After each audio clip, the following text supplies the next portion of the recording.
野，笑哈哈。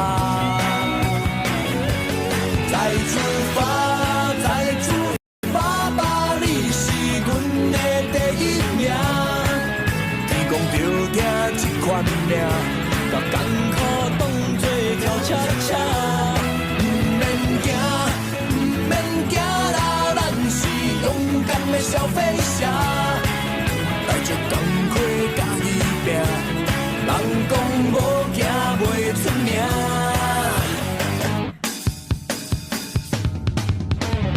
我有信心打袂停，我有人生做风看，不愿浪费青春生命，歹名声。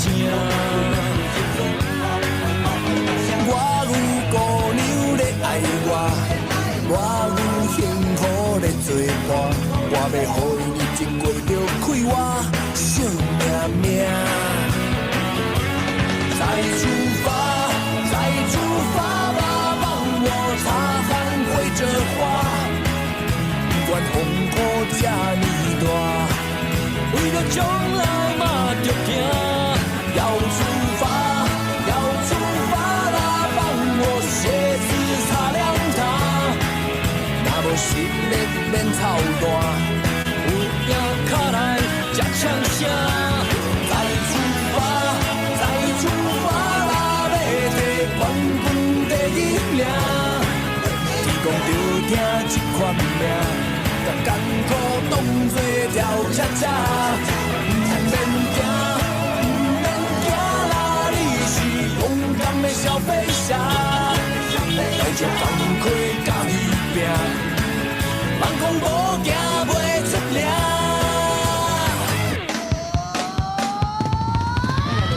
风大雨大太阳大，双脚大声双着赢。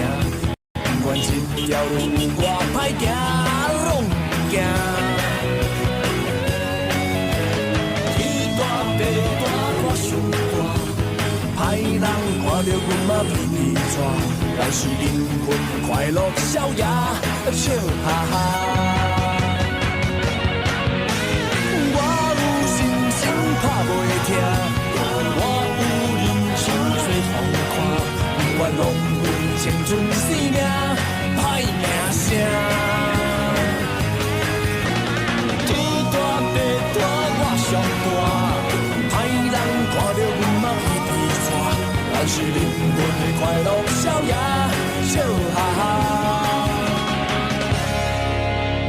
我有姑娘咧爱我，我有幸福咧作伴，我要予伊日子过着快活，惜命命。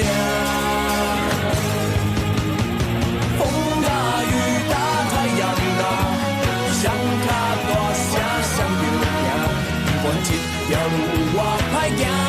拢唔惊。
咱是灵魂快乐逍遥，笑哈哈。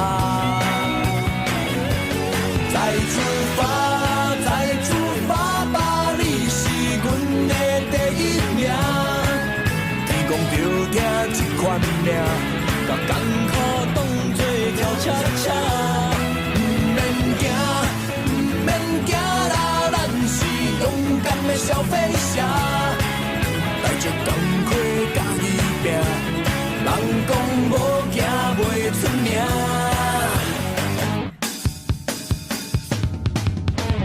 我有信心打袂疼，我有人生做风看，不愿浪费青春生命，歹名声。我有姑娘咧爱我，我有幸福咧作伴，我要予伊日子过着快活惜命命。再出发，再出发吧，帮我擦汗挥着花。不管风波这呢大，为了将来嘛着行。要出发，要出发啦，帮我鞋子擦亮它。若无实力免操蛋，有影脚来才呛声。再出发，再出发啦，要摕冠军第一名。天公着听这款命，甲艰苦当作跳恰恰。毋免惊，毋免惊啦，你是勇敢的小飞侠，带着钢盔甲伊拼，人讲无惊袂出名。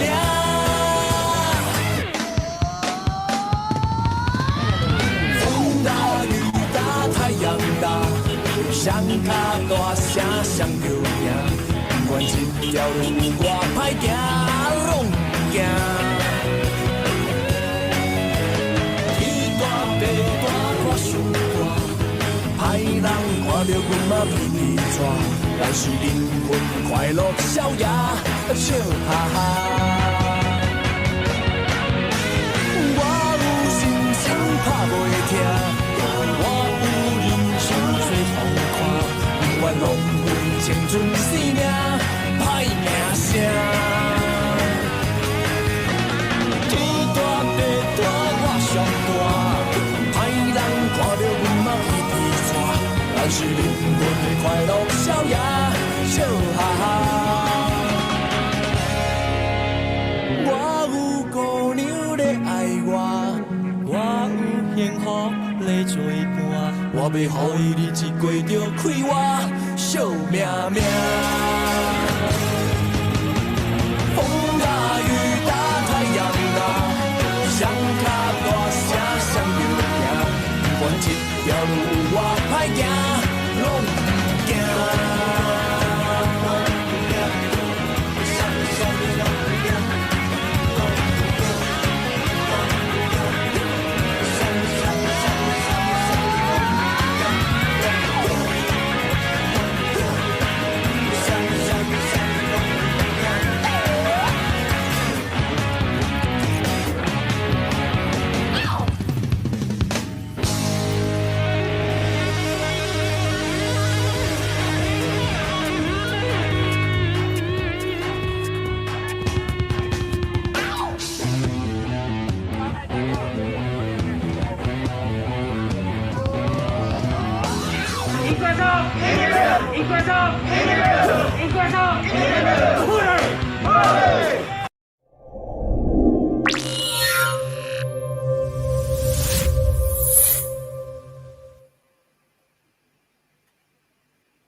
Hello, ladies and gentlemen. Good evening, my fellow Sarawakians. Welcome to our Facebook Live tonight, the Facebook Live of Parti Bumi Kenyalang. Before we start, please share our Facebook Live link to your friends and family so that more people and more audience can come in tonight to listen our Facebook Live tonight. Before I welcome our speakers tonight, I would like to introduce our topic tonight. Our topic tonight is very interesting. Our topic tonight is education and health in Independent Sarawak. I know that many Sarawakians complain and agree that the current education and the health system in Sarawak are inadequate to protect the interests of us, we as Sarawakians. So tonight, our guest speakers will analyze and let us know about their opinion regarding the issues within both the current education and health system in Sarawak. Okay, please share our Facebook Live again to your friends and family so that more audience can have the chance to come in to listen our Facebook Live tonight. Our Facebook Live tonight is a very interesting one, so please, my fellow friends, share our link to your friends and family. All right, now I would like to introduce our first speaker tonight. Our first speaker tonight is Dr. Jen Lau.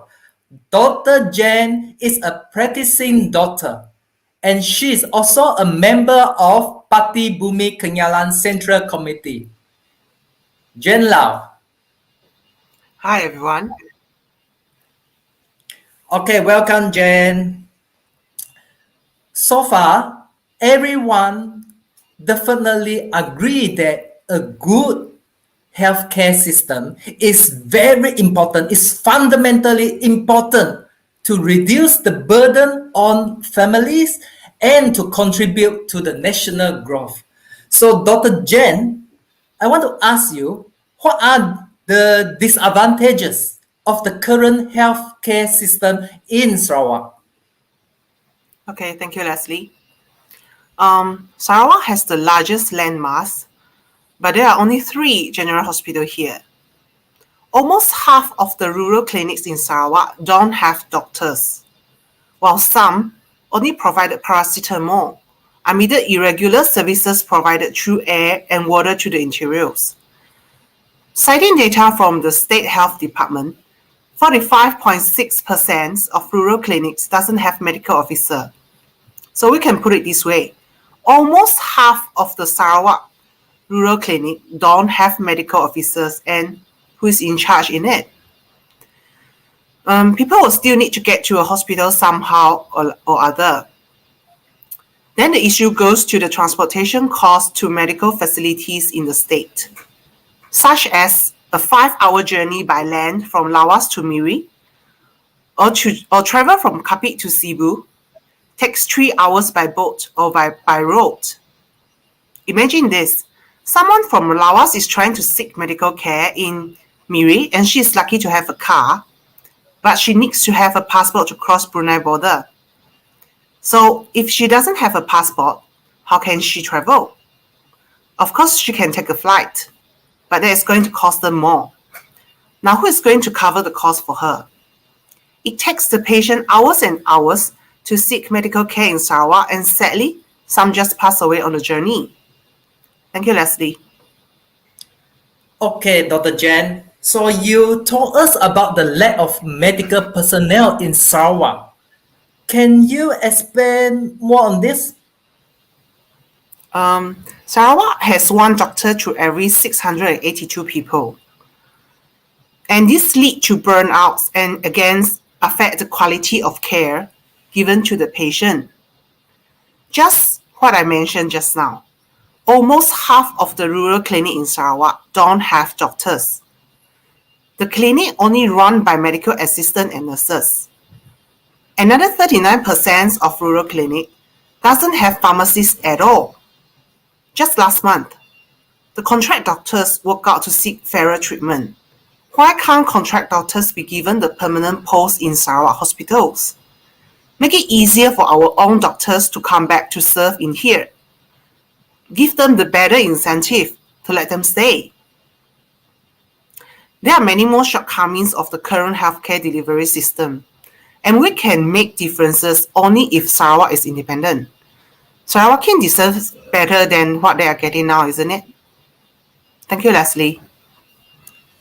Okay, Jen. So you mentioned about the lack of hospital in Sarawak. So what is your proposal for reform on this issue? Well, we need more hospital and polyclinics, that's for sure.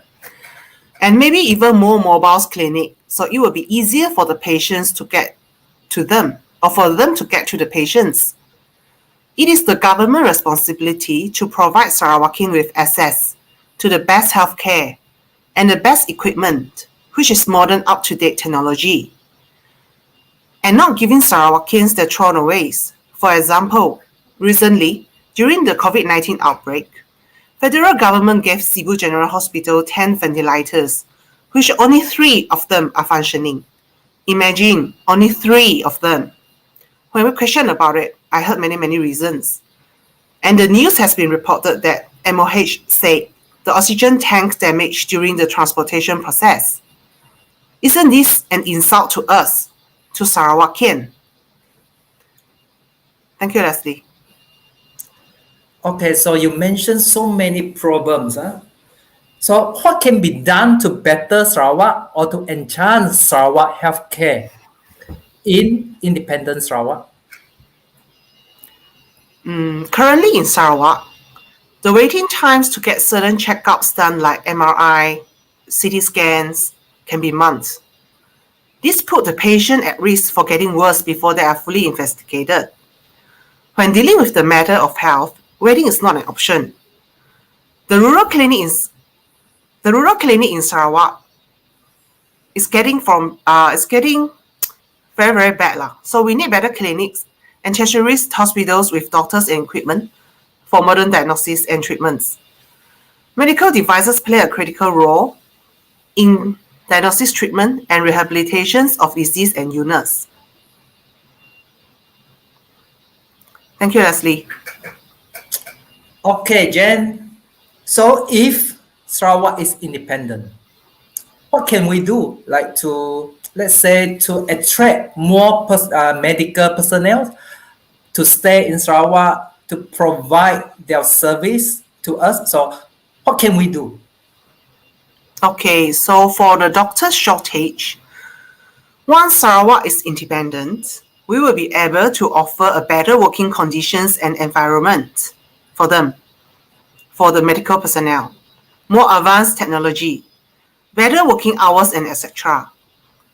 Besides that, we can also promise a better opportunity for postgraduate programs, educational funds, and sponsorships for medical students. With all this, doctor will be willing to stay here. Another thing I think we can do is to improve the quality of our healthcare system to world-class standard. For example, new drugs for life-threatening conditions like cancer can be approved for use relatively faster in Sarawak. This means patients can skip traveling to places like United States or Singapore to get such drugs. One country that has been doing this is China. And this is related to medical tourism as well. Thank you, Okay, Leslie. Jen. Yeah. Okay.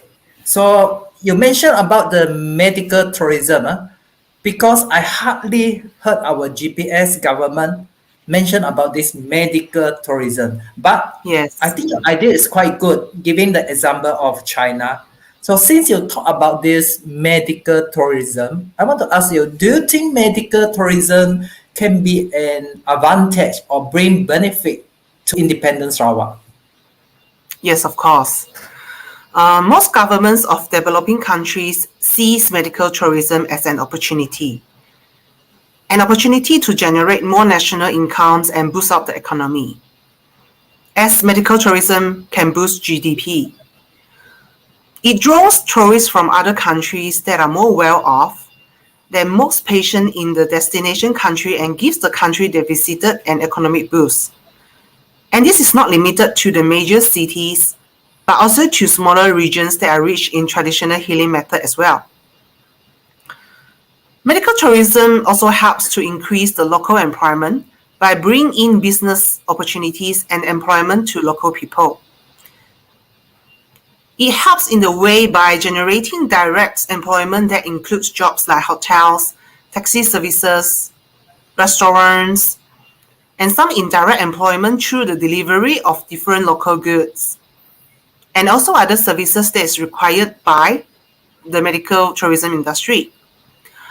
In 2019, about 1.22 million people traveled to Malaysia for medical and healthcare purposes. The revenue from the medical tourism in Malaysia was about 1.7 billion Malaysian ringgit. All of the money go to Malaya. Why? Because Sarawak don't have the medical care quality that can be compared to Malaya. Thank you, Leslie. Okay, because of the current COVID pandemic, our Sarawak economy is not very good. Many tauke and bosses outside keep on complaining because of Yes. some stupid policy imposed by our current government. So what you say about the medical tourism is a very good idea, I think. So it seems like you mentioned that medical tourism has a promising future for the economy of Sarawak. It is, Leslie. What is that you mean? Can you further expand more on this? Yes. Medical tourism also encourage well-trained doctors and nurses to stay in their homeland and practice their professions. Many of the top hospitals in popular medical tourism destinations pay similar salaries compared to the hospital in developed countries. And it improves the quality of healthcare provided by the country. It enhances the precision of the treatment as well. Medical tourists often demands high-quality treatments and expect international standards for various procedures. So you see, Leslie, medical tourism does bring more advantages after all. Thank you. Okay, thank you, Dr. Jen. What you say, I think it's very good because I never mentioned about like something like medical tourism. So I think this is a very good idea. So you talk about the health. I know that health and education, I can say they are the twin pillars of any developing country. Undeniably, a good quality education is the foundation of health and well-being. So we have heard Dr. Jen talk about the healthcare system, and I thank you very much, Dr. Jen, for the good analysis of the current healthcare problem in the healthcare system in Sarawak. And thank you for providing some reform, the idea to solve this kind of problem. So thank you, Dr. Jen. So Thank you, Leslie. thank you. So we are going to talk about the education now. As I mentioned before, because health and education are twin pillars of any developed countries. So before I start, I would like to introduce the second speakers of the night for our Facebook Live. Our second speaker is lawyer Priscilla Lau. She is a practicing lawyer and she is also the Secretary General of Parti Bumi Kenyalang. Welcome, lawyer Priscilla Lau. Hi, Leslie. Good evening, everyone. Hi, Sarawakians and all who have tuned in today. Hello. All right. Welcome, Priscilla. So talk about education. Many Sarawakians, in their opinion, the current education system in Sarawak is a failure. Many people talk about this, but tonight on our Facebook Live, I would like to ask you, can you share with us some background on the education system in Sarawak schools? This is my favorite topic of all times, education. Education in Sarawak, since the formation of Malaysia, let's take it from there, has been on a trial basis, in and out all the time. When I was in primary school, I was in the final year of English as the medium of instructions. So that would be in the 1970s when I was in primary school. My younger sister, who's a year younger than me, she she copped the first year of what they call the BM stream. So I was the final year for English stream. She was the BM stream. My good friend, my comrade, Jamie too, she was in the Chinese stream. Now, I'll tell you 3 different paths that we all took, that you will understand our journey of education in Malaysia. I was in the English stream, so I was okay. In primary school, we went through primary school until primary 5. We had our exam. But of course, if you fail, you had just stopped your education there. I don't know why anyone would want to stop an 11-year-old child from pursuing their education at 11 years old just because they failed their primary 5 assessment exams in those days. Anyway, then when I go to secondary school, it was still okay. I was still taught in English. English is still the medium. Then when I went to uni, it's still English. So for me, it's good. I did 1 subject of Chinese and 1 subject of Bahasa Malaysia. However, when I was in Form 3, Bahasa Malaysia became one of the compulsory subjects we had to pass. So if we failed that, we could not go on to Form 4. Now, that again baffles me. Why would you stop a child from advancing and just having education at 15 years old? Just because they failed their BM. Then my sister, my younger sister, a year younger than me, she went through the BM system, BM stream in primary school with 1 English, 1 Chinese. And she came to secondary school in BM Samoa. And the same thing, she went to uni in English, being the medium of instructions. My good friend Jamie, even more interesting. I think a lot of you would have had this. Primary school in Chinese, doing 1 English and 1 BM. Then secondary school in BM. And then go to university is in English. So it's so difficult for you to do well in your studies when the medium of instruction is not something you are very familiar with. So that is the first seed of destruction in our education system. Thank you, Leslie. Okay, Priscilla. So BM English, BM English, BM English. Is our education system a success or a failure? Everyone, I think if you were ask anyone, they would say, no one would call it a success. At best, you would say, mama dai, meaning just okay, right? Of course, we do have brilliant students. I'm not saying this is not against any students who have scored well. I'm just saying as a whole, our education system is a failure. And not only I say it, okay, I've got data from the OECD International. OECD is an international organization that looks into policies that helps to make people's lives better. And out of the 65 countries that they looked into, Malaysia, in terms of mathematics, reading, and science, we are at the bottom 13. For reading, we are bottom 9. Imagine that. Reading, mathematics, and science, these are the most important things for a young scholar to carry on to a higher learning. But in international standard, we are so far behind. So I would definitely say Malaysia education system is a failure. Thank you. Okay, Priscilla. So you say that our education system is a failure. Some of the people they will refer to it's okay lah, it's okay, but you said it's a failure. So I think definitely you notice or you foresee some problems in this education system. So what are the problems that you see in our schooling system? Apart from the changing of languages of the time and the lack of facilities, the only main big problem is curriculum. Our curriculum, I'll pinpoint 3. And again, I don't say it from my own head. I say this after lots of research done, okay? And this information, I got it from one of the papers that was written by a PhD. Anyway, the 3 problems with our curriculum.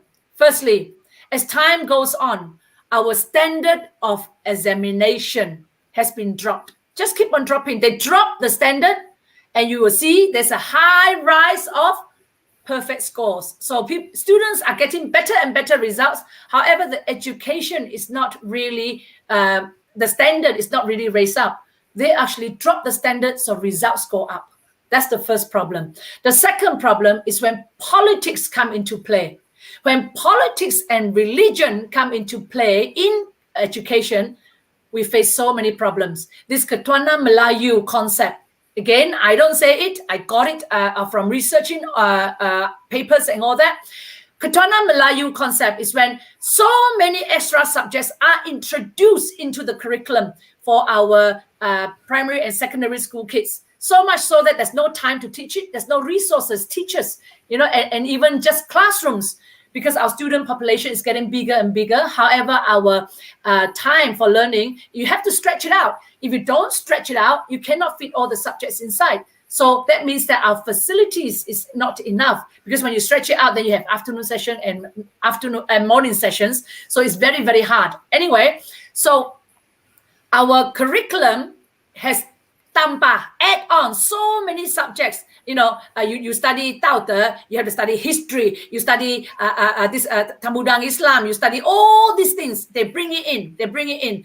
And because of all this, a lot of students have no idea what is really the real history, what is really education, because everything it's a bait, just memorize it. And this is when the third problem comes in, the orthodox way of teaching.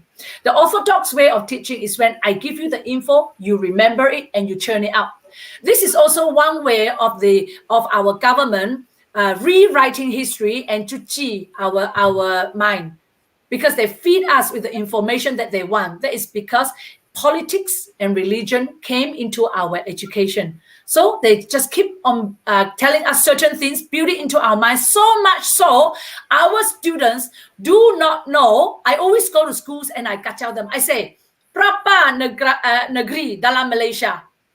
This is the simplest question. And they must pass history. Remember that, right? For Form 5. If not, they will not get to advance. So, berapa negeri dalam Malaysia? People will answer me, students, teachers alike. I don't blame them. They say, 13, 13, 14, 15. I say to them, kosong. Siapa bilang kosong? Datang sini. Who say it's kosong? Come and stand with me. But you know what? They have a shock and they look at me. And I say, Malaysia dibentuk dari berapa negara? And then they look at me. And then I say, well, sekarang tinggal 3, only 3. How many countries formed Malaysia? I say, at the moment, left with 3. Then they start laughing. They know that I've caught them out. So I say, dalam Malaysia tidak ada negeri. In Malaysia, there's no states. Small s, okay? Dalam Malaysia hanya 3 negara. In Malaysia, 3 countries. In Malaya, ada 11 negeri. In Malaya, there's 11 small states. All right, small s. You see how our education can indoctrinate us to think that dalam Malaysia ada 13 negeri and 2 wilayah. Sometimes people call the wilayah negeri as well. But you see how they indoctrinate until you believe what is not true. So education has been corrupted by that. So our students are not critical thinkers. They cannot think.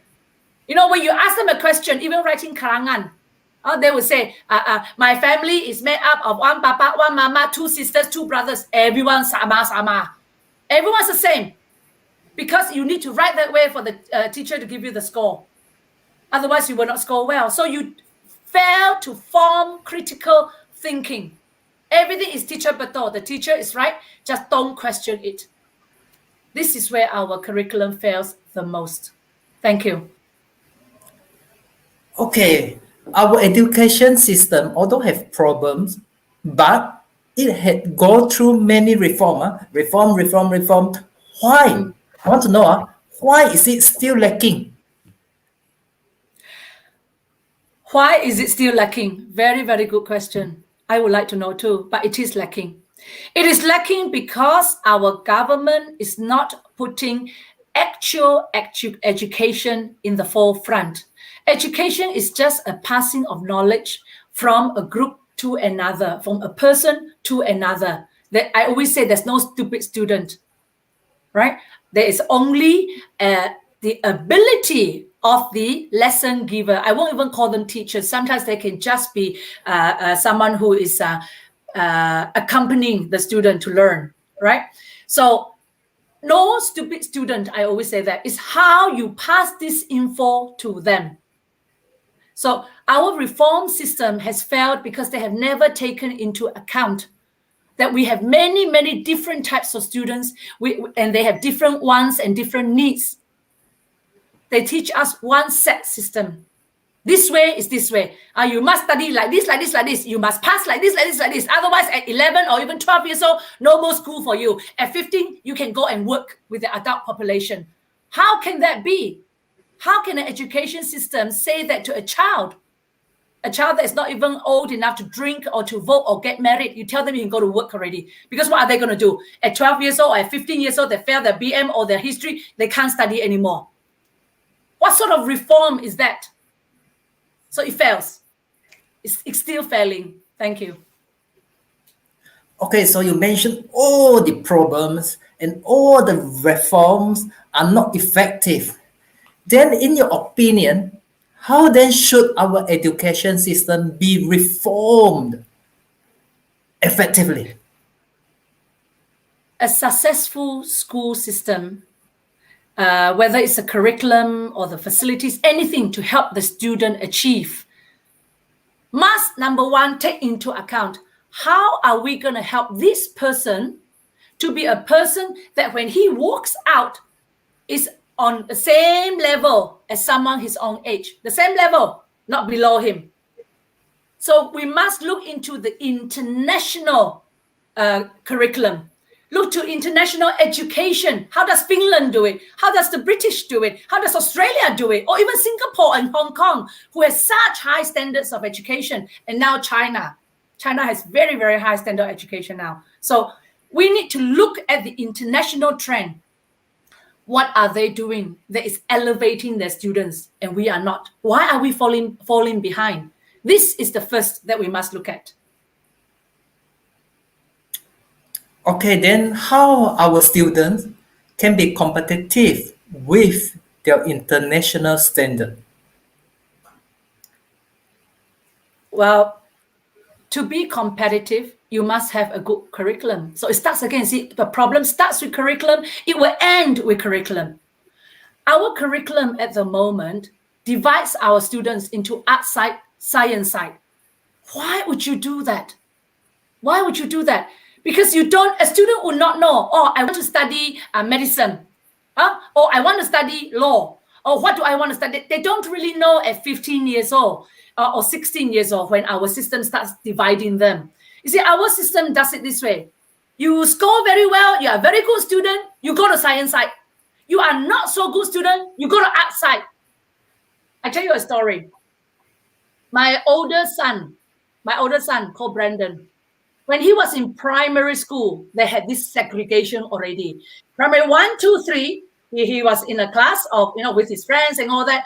All of a sudden, primary 4, we went to school and the teacher said, oh, your son is no longer in the same class as his friends from the last 3 years. I said, why? He said, because your son is not the top 10 student. So now we put him to the stupid class as a stupid class. They had, I think, 6 classes. So he was put into the 4th class. 1, 2, 3 were the better class. My son went to the 4th class. Purely because my son, I put him in Chinese stream. Now, here we go again. In Chinese stream. Because I didn't study Chinese. So I put my son in Chinese stream for him to learn.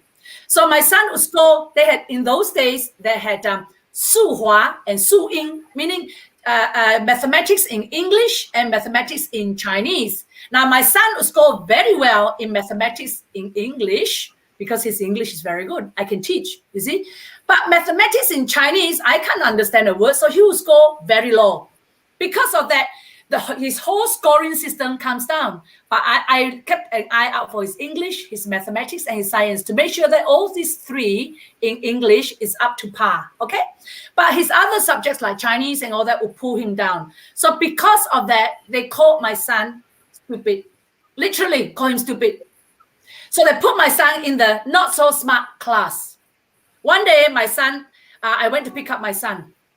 And the teacher came up to me and said, Priscilla, I want to talk to you. I said, why? She said to me, your son has a mental problem. I said, my son has a mental problem? I said, why? She said, your son cry in class. So I know my son very well. My son will never cry. He's not a cry baby like that. He's very independent. So I said, okay, let me talk to my son. So I went home and I asked my son, I heard you cried in class today. I said, why? And you know what he told me? He said, The teacher asked me to go to the blackboard and write a Chinese word. I went up, I wrote the word, but I missed out one pair, one stroke. And the teacher called me stupid in front of the whole class. And the whole class laughed at me. Mommy, he says, I am not stupid. And I cry not because of shame, but I was hurt. The teacher hurt me. He was hurt.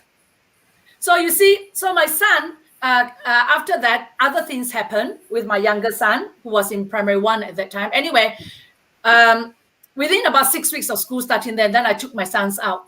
So I homeschooled my sons. That's another long story. Anyway, I'll tell you another day. So, my son today is 20 years old. That very son, that teacher called stupid, who cannot write his Chinese words properly. My son now is 20 years old. He is in his 3rd year of medical studies. He's doing medicine at Segi University. And he's in the Cebu campus here because Segi University is a local university, right? Owned by a Cebu dancery. So you do 2 years in Kuala Lumpur in your medicine. Then the final 3 years of practical, you come back to Cebu here. Go to Cebu Hospital. They have a campus there. So my son now is back there doing his medical degree. He is not stupid. But you see, if my son had carried on with this curriculum, I can guarantee you when he gets to Form 3 after the exam, they will have put him into art stream. Now, if they have put him into art stream, that cuts all his possibilities of going into biomedicine, dentistry, medicine, even nursing. So it will cut all that future prospects off for him. So our system, how can you go and have a system that divides students into arts and science, especially when they don't know what they are doing?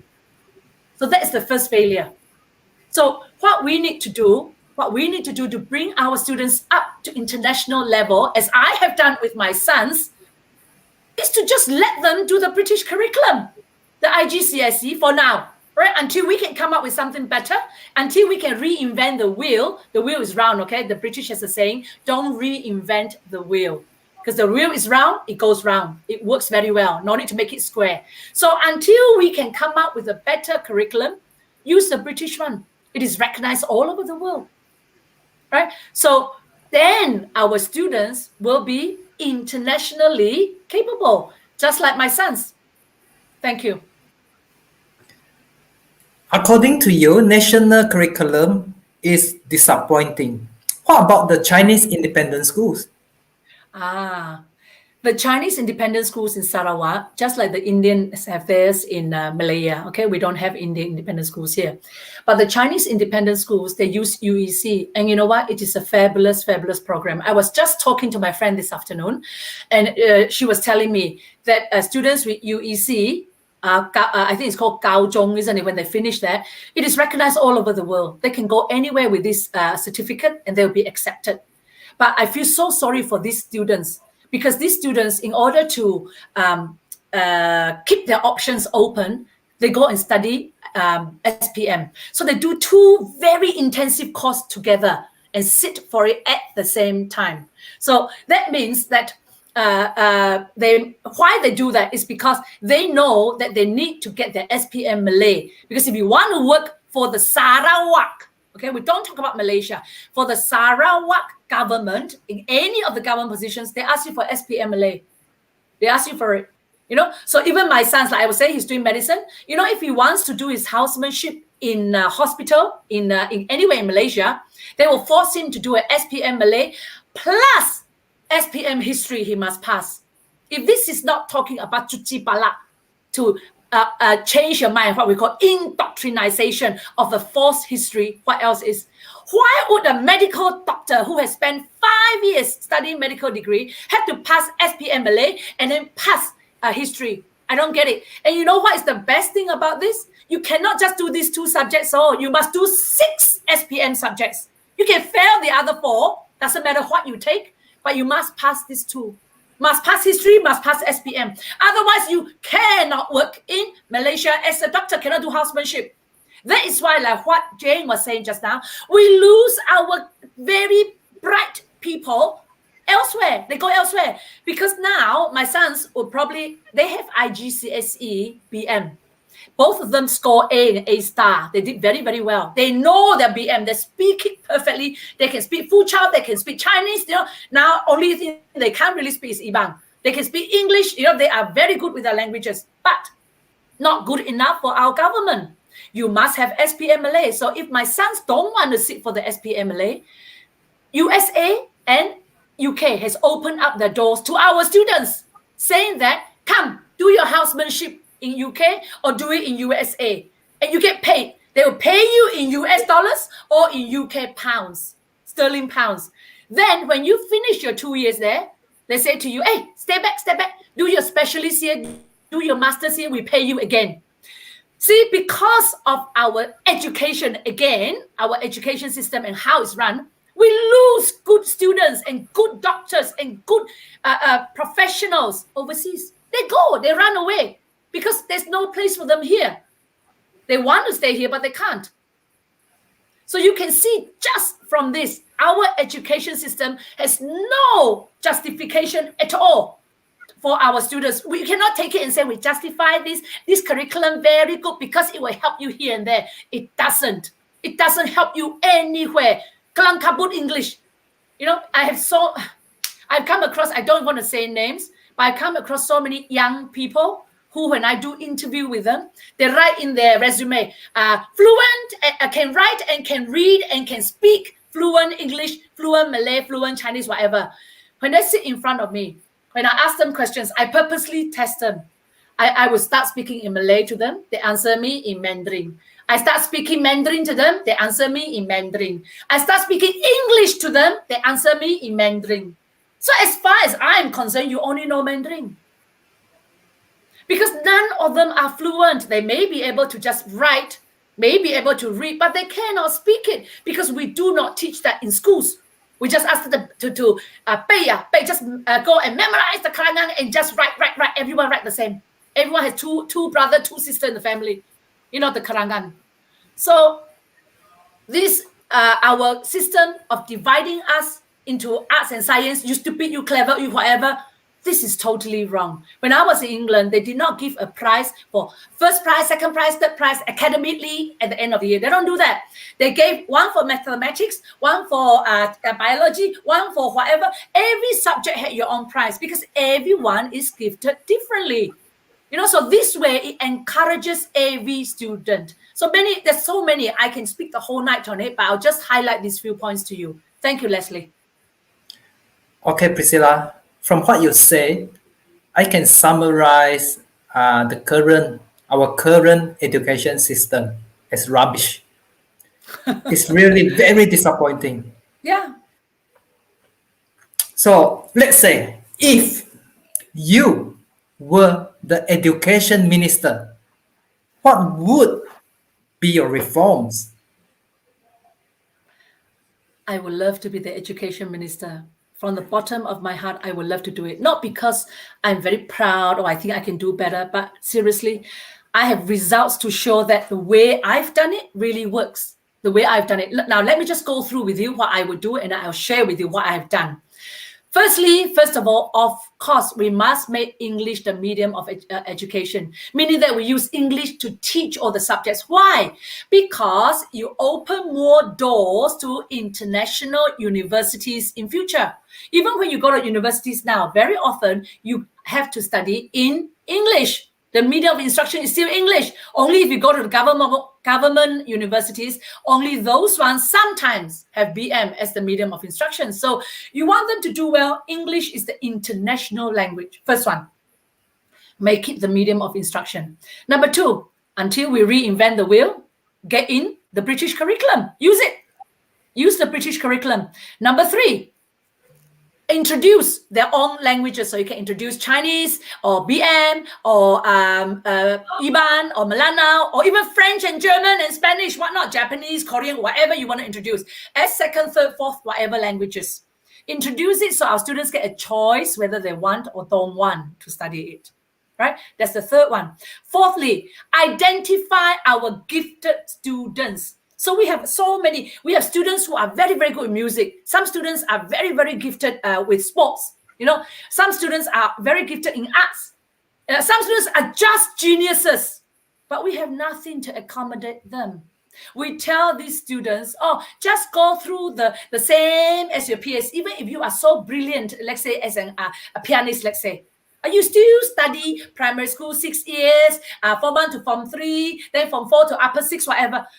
You made them go through this whole process without enhancing their capabilities. If they were in China, in Japan, anywhere else in the Western world, these people have picked up as child prodigies. They will have been looked after and encouraged, and this will be their future bread and butter. They will of course have the education, but that will not be the end all. You see? So we must have schools where we encourage this. Talking about this, let me just divert a little bit, bring in our never mind. I think I should continue number 5 because it's a long story, okay? So our education system must be designed to help students to succeed. Lastly, our education system must be free from primary school to secondary school to your first degree. For those students that we want, like let's say the medical personnel, we want them to come in, we want them to stay here.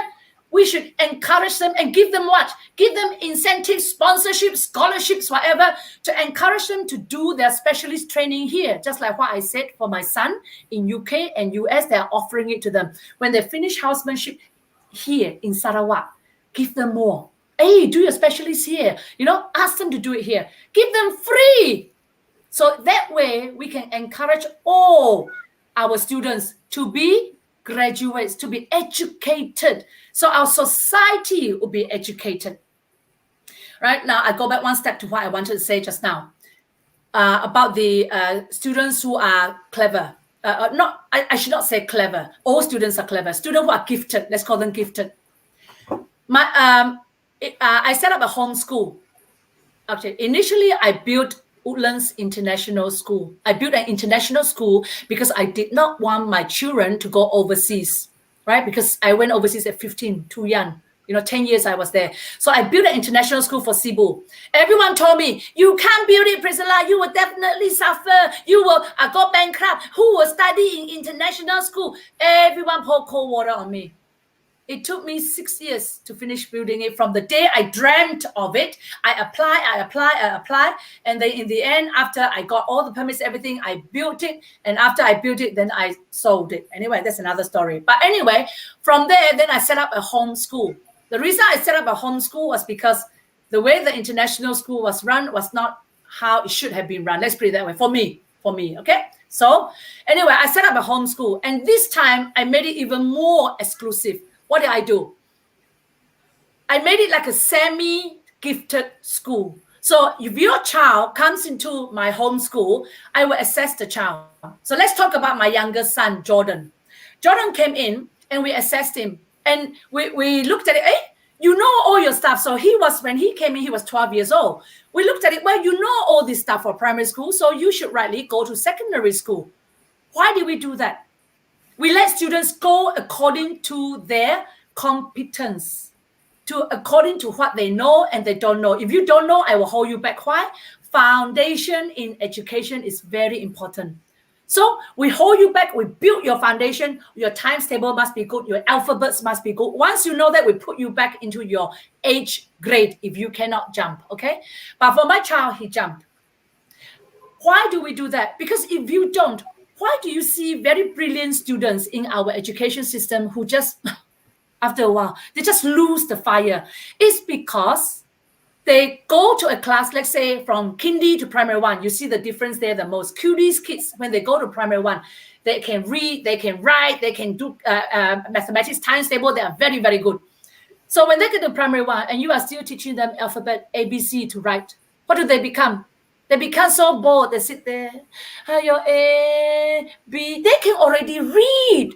See? So what we do in our school is if you can already read, you skip. You don't have to wait for your peers. And the saddest thing is some students do not get the foundation. Let's say our primary 1 in government school. I come last in the class. Leslie, you come first. When we go to primary 2, the teacher would start teaching from primary 1, the last lesson, primary 2, continue. But I am last in primary 1. I probably didn't understand anything in primary 1. Is the teacher going to wait for me and say, Priscilla, can you add 2 plus 2? No, teacher is not going to wait for me. But in our school, we wait. We teach you that. So if Leslie, you are number 1, you go, you jump. Even though we are same age, you go faster than me. You can sit exams before me. So my younger son, he sat his exam. He's 17 years old only. He's going to start his medical degree next month also at Segi, 17 years old. I'm not saying it to say my son very good, very, very clever. No, I'm saying it to show you we don't have to spend 5 o'clock, get up in the morning, 6 o'clock, quickly drive to school when it's still dark. Get to school before 7 o'clock, study till 1 o'clock. Then eat lunch in the car. And then go to tuition until 9 o'clock at night.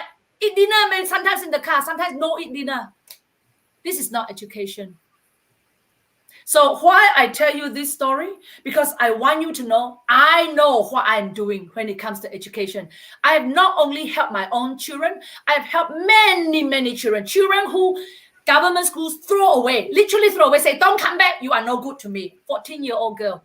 I took her in. Now she is doing bachelor degree, also at Segi, right? Doing her child education. Early childhood education. So you can see nobody is a failure, but our education system throws us away. So I want to be the education minister. I know what I'm talking. I set up an international school on my own. I know our Dato Sri wants to call it to say he set up that UCTS, but you have government funds, you have government to help you. I had nobody. I did it on my own because I had the passion. I wanted an international school for Cebu. So money comes in, not go out. You know, not spend our money in overseas, but the money comes in. Woodlands has about 500 students still. So it's very good. There's 500 families, the Malaysian ringgit stays in Malaysia. Whether we see or not, that's another story. But anyway, so you can see, don't let people tell you you cannot do it. Education-wise, you must be the one who decide what your children does, what your children learn. Don't subscribe to this cuci pala, washing of head. Okay, thank you, Leslie. Very good, Priscilla. I would love to have an education minister like you. Very good. Thank you. I think what you say is very good. I want to ask, how important is education to an independent Sarawak? Very important. You look at all the developed countries, education is really, really, like you said just now, one of the pillars. The other is health. So these two pillars hold up the whole economy. If these two are strong, the economy, the financial, everything comes from this. When the people are educated, they know how to look after themselves. You know, that's why every day we are teaching, wash your hands, wear your mask. This is all education, right? And so if you have education for the masses. That's why I say free education for children. Don't kick them out at 12 years old. Don't care even if they fail. Keep on using the system I use in my school. Just keep on building the foundation, build the foundation, and then let them go. You know, this way we build a nation of educated people. When a nation is educated, think of Singapore. They are educated. And they have built Singapore to what it is today. If only at that time they had brought us along. Who knows, right? But you see, I want to give an example. Tokyo, Japan. Japan recently was in the news. They were in the news for a very good reason. Because after a match, I forgot where the match was, but I know it was international. In the area that Japanese people sat, that area of the stadium was so clean. The Japanese picked up after themselves when they left. So when they came, they found it like that. They left it like that, meaning it was as clean as when they came. However, Australia also made the news recently. Australia made the news for different reasons. Australia made the news because at the Tokyo Olympics village there, where they stayed, they demolished all their accommodations. The beds were demolished. The walls were demolished. Now, would you call Australia a non-educated nation? Not really. But Australians have not been taught like Japanese. Now, I'm not just talking about academics here, okay? Not just talking about here, smart, knowledge here, study here. No, I'm talking about educating the country as a whole. Like how we study 道德, we study pendidikan moral in school. Seriously, do you think that our people have practiced it? I give you an example. Go to Singapore. Every Malaysian, every Sarawakian knows. Go to Singapore, oh, don't drop litter, oh, cannot throw rubbish on the floor, oh, you cannot smoke where you want, oh, cannot chew chewing gum, oh. Everyone knows. Why everyone know? Because Singapore educated the whole world on it. Educated the whole world on, not only their own people. So, but these same people, they come back to Sarawak, to Cebu, let's say, smile in coffee shop, throw all the things on the floor. Rubbish can wind down the window as the car drive along, rubbish fly out. That is the failure of education in a broader sense. We have failed to teach our people how to love our motherland. So in an independent Sarawak, you can expect to see things very differently. We need to love and respect our land. We are not to make it dirty. We are not to practice what we have been practicing now. We will bring standard of living up. The only way of doing that is through education in school. It starts in school. And of course, we must make sure we have lots of schools, lots of facilities, lots of local Sarawakian teachers. We don't want anyone from outside imported in to teach us different philosophy and culture and religion. I'm sure you know what I'm talking about. We must modernize it. Areas where we cannot provide the expertise in the for the teaching, we can always import the best because Sarawak has resources. We are rich beyond belief. Use our resources for the advancement of our own people. Starts with education and health. Thank you, Leslie. Okay, thank you, Priscilla Lau. So, ladies and gentlemen, I would like to thank both Priscilla Lau and Jen for giving us a good analysis of what are the current problems in our healthcare and education system in Sarawak. And they provide a very good proposal for reforms. So, ladies and gentlemen, now we are entering into our question and answer session. So if you have any question would like to ask both our speakers tonight, Jen and Priscilla, you can just type your question on the box in the comment box. So I will read out your question. So please write down or type down your question in the comment box. So while waiting for the question to come in, okay, ladies and gentlemen, look at the scan to sponsor logo on the screen down here. If you guys love our Priscilla Lau to be our next education minister of Sarawak, please scan to sponsor some fund for us, Parti Bumi Kenyalang, because we need some funds for our next Sarawak election, which is going to be held very, very soon. All the current policy in Malaysia and Sarawak are not effective enough to protect us as Sarawakians. So please wake up, my fellow friends. Please wake up. It's time to wake up. If you love to support our party, please scan to sponsor the fund for us so that we will have a good fight with GPS and Malaya Party in the next coming election. Okay? All right. Thank you. So I would like to see what are the comments here if there are any questions. Okay.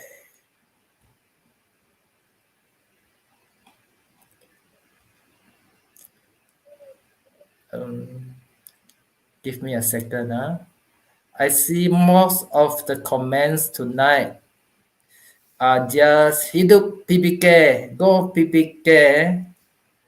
I will.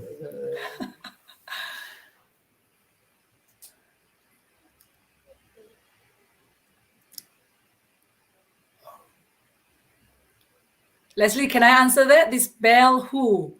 She sent. Yes, this one. Bell who? Okay, Priscilla. Bell who asks, actually you can do both education and politics together. Why would you let Woodlands out? Okay, Priscilla, can you answer her question? Please? Okay, Belle. Actually, I didn't want to let go of Woodlands, but because I cannot do so many things at one time. Woodlands was a big venture. Took me many years to get it done. But when I had to go into politics, and I say had to, okay, it wasn't by choice that I went into politics. It was really a calling, right? As a Christian, I would say it's a calling. But I had to let Woodlands go. It was also a calling. I know when I say this, a lot of people look at me like very weird. But anyway, I heard very clearly the Lord telling me to just let go of Woodlands. And I did. God gave me an amount to sell it for. And the next day, somebody called me and just said, Priscilla, I'll buy it from you at this price. And that was God doing. So I had no choice. So I chose to obey and I let go. When I let go, then God brought me into the politics mountain. And this is where I am now. I have no regret. I still have a school, but I have a much smaller school, not so large. My school is more like what I said just now. It is called GLOW. GLOW stands for God Leads Our Way. And it is basically for students that people, that most schools throw out, or students who are like my children, who can actually advance faster and don't have to waste your time. Like I said just now, 5 a.m. until 9 o'clock at night studying. No, they don't do that. They come to school, they study for 8:30 till about 3 o'clock in the afternoon, and that's it. And they have a lot of free time. We do a lot of activities. We swim, we do outdoors, basketball, whatever. We have a lot of time to do other things instead of just study. So I'm actually very happy that I am where I am today. I can still do education, which I am still doing, and I can still do politics. Right? And I promote SEGI heavily, purely because SEGI is the only Sarawak university.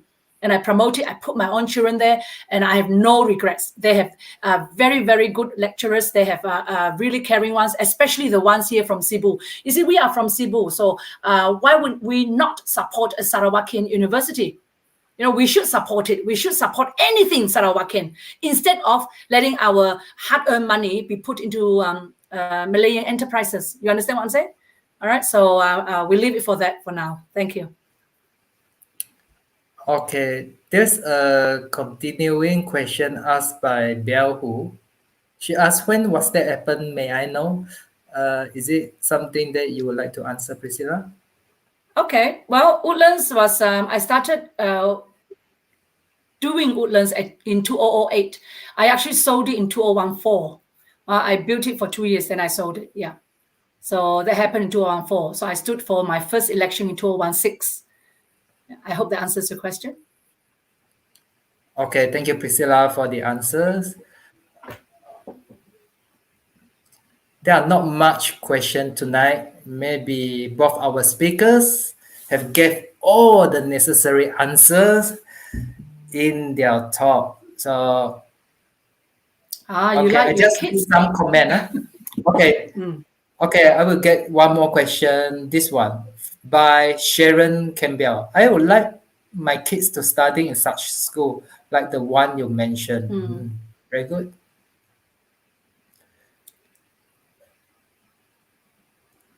And Patrick Pang commented, education is a key to your success, the minimum requirements.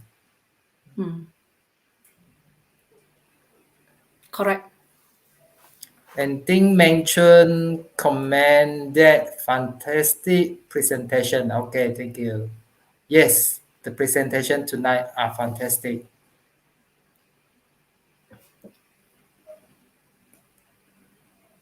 Okay, there's no much question. Okay, I think our live will end here tonight. So before we go off, Dr. Jen, do you have any other thing to tell or to say?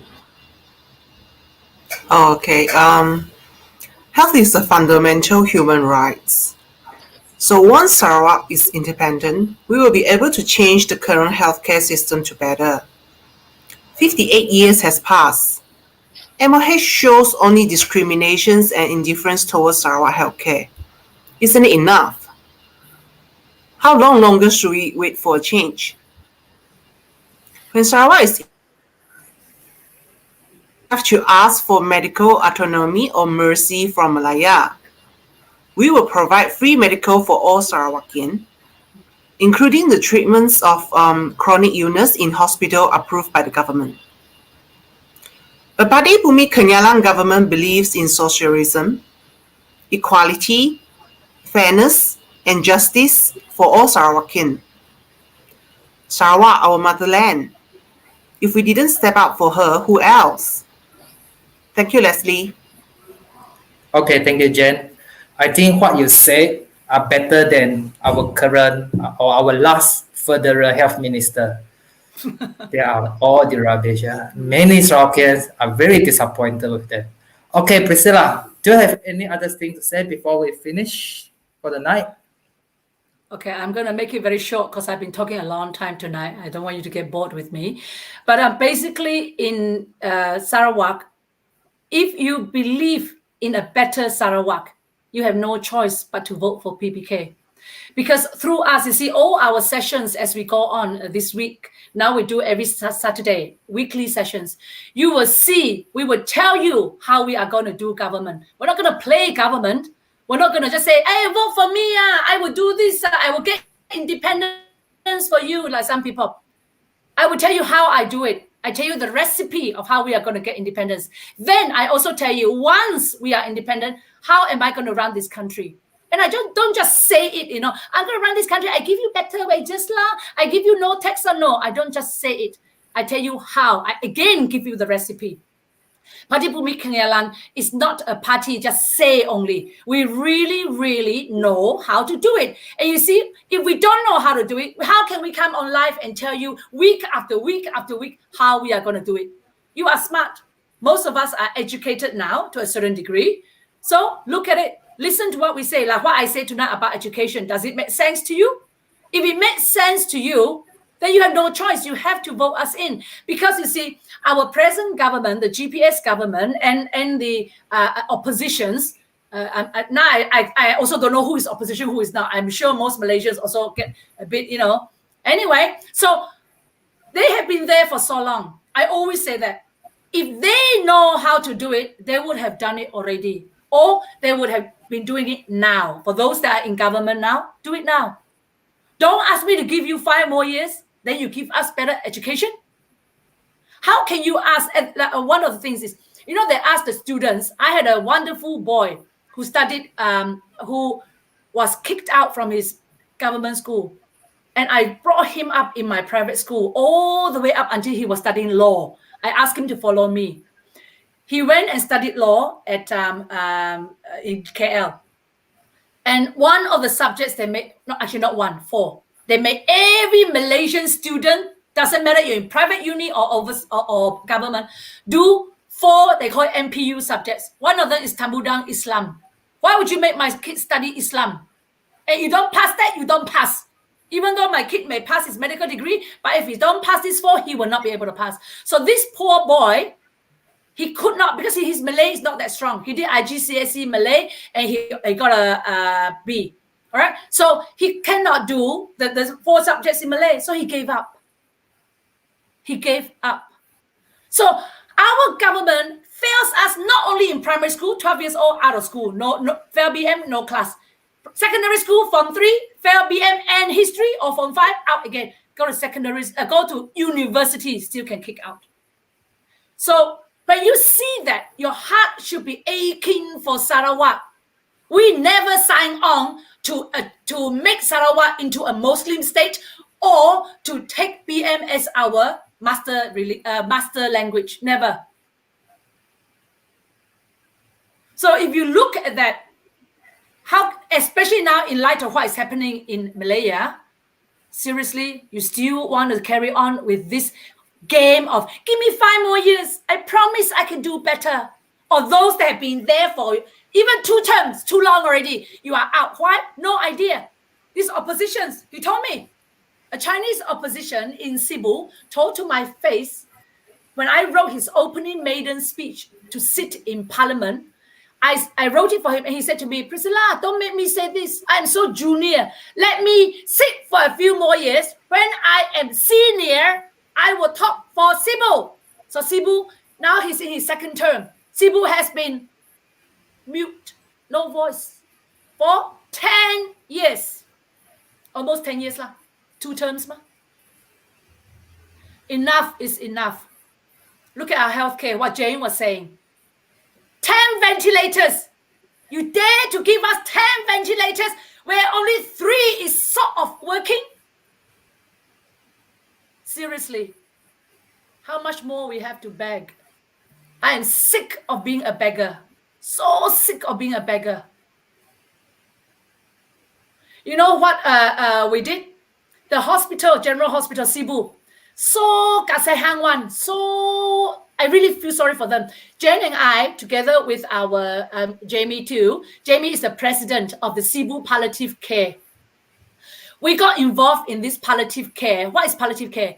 Palliative care is basically looking after people with non-curable diseases. So it could be Parkinson's, dementia, diabetes, cancer. It can be any of those things where it is like end stage. They are waiting for time. So what we do is we try to make their life more of a quality instead of quantity. So we make whatever time they have left into something useful. Why can't our government give us something like that? You know, we went and raised funds. My family donated. I got other people to donate oxygenators. You know, oxygenator for breathing. Because our federal government sent us 10 ventilators, only 3 working. So the hospital, we don't have enough ventilators. People cannot breathe. And by the way, these are all our fellow Sarawakians who cannot breathe, okay? So they quickly came to palliative care and said, hey, you have 4. We have 4 machines. Please lend it to us, or please lend it to us. So they pinjam our 4 oxygenator, which is meant for our patients. The patients that hospital kick out. The patient that hospital say, oh, sorry, cannot help you anymore. You balik kampung tunggu masa. So these people really cannot breathe. So we raised the funds to buy this oxygenator, supposed to be for our patients that the government don't want. But now, the government say, hey, we got more patients in hospital, also need it. So what do? We only have 4 there. So we lend them 2, and we lend 2 more to our own patients to take back to their homes. So at least they can breathe. Each of these oxygenator only costs 4,800. But we have to rely on ourselves to buy. And some more government pinjam from us, borrow from us. They don't even have a home for these people. These people really need help. If you go and visit them, they are so kasehang one. Really pity them. But nobody helps them. So you see, education and health must go together. You see, if I or Jane or whoever, if we didn't have the education, if we don't know, if nobody told us about palliative care and teach me what it is, then how are we going to raise funds? How are we going to get involved with palliative care? We won't know about it. So every day is a learning process. Don't be so proud that you cannot learn. However, if you don't listen, and this is what is happening with a lot of our assemblymen, they don't listen, they don't learn. You know the song, you do not listen, you do not know how. Yeah, you do not listen, you do not know how. Get down. You cannot serve me anymore. I refuse to pay for an employee like you because you are not doing the job. I better take it back and let me do it. It's not the income I want. It is the revamp of the whole thing. Just now, the lady said she wanted an education system like the one that I've been doing in my school. It's so easy to do, get a house, because it's homeschool. Oh, by the way, our government don't recognize homeschools. All right? They should have a law to say homeschools are very good because the parents and the teachers take it into their own hands to teach the students, not at the government's expense. We do it at our own expense, but they don't have that law. Other countries, developed countries have it. So anyway, you want to do this homeschool? I give you my number now. Please write it down. Call me, message me. I teach you how to do it. So simple. Every place should do it. Every place should do it. I teach you how to sit for exams over 24 months period, so that every student can get O levels. Every student can go to university. I teach you. I have not failed so far, never failed. And I've been doing this since my youngest was 10 years old. So my youngest one is 17 years old now. I have not failed yet. My telephone number is 017 402 0800. I repeat, 017 402 0800. Call me or message me better anytime. Just introduce yourself. I can teach you how to do it. Right? So thank you. Don't forget, your vote must go to PBK. No one else will be able to help you. Thank you. God bless Sarawak. Okay, thank you, Lawyer Priscilla Lau. Okay, ladies and gentlemen, we'll be finishing tonight. Please check out on our Facebook Live, on our Facebook page for the next coming Facebook Live, which will be on next week, next Saturday. So please follow our Facebook page. Thank you. Thank you, Priscilla. Thank you, Jen. Thank you very much. I will see you guys again next live. All right. Thank you. Thank you, everyone. Okay. Thank you. Bye. Thank you.